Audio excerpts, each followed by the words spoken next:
Here's what you need to know to get started with the Nikon D500. In the box, you'll find the camera, a battery, a charger, neck strap, USB cable, and documentation.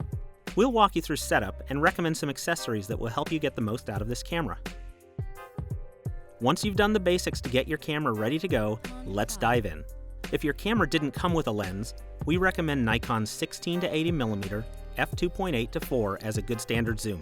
It's designed for the APS-C format and offers excellent image stabilization. For portraits, you can use the D500's crop factor to your advantage.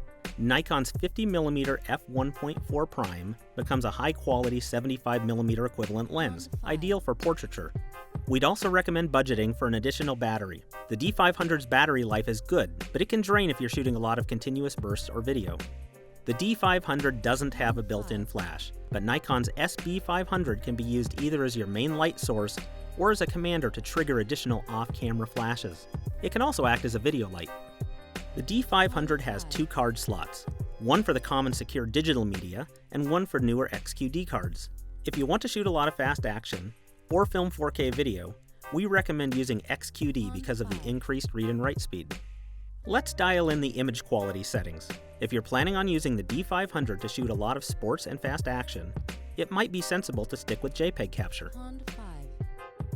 But to make the most of the camera's sensor, we like RAW. In RAW mode, we recommend setting the file type to 14-bit lossless compressed. For the best of both worlds, you can select RAW plus JPEG, but that comes at the cost of memory card space.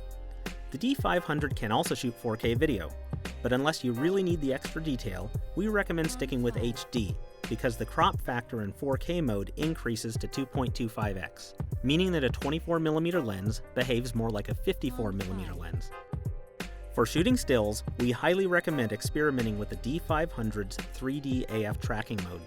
The most obvious applications for this mode are tracking fast-moving subjects like athletes, but it's also useful for portraiture, especially children that can't sit still. For more information about the Nikon D500, including a deep dive into all its key features, visit us online at DPReview.com.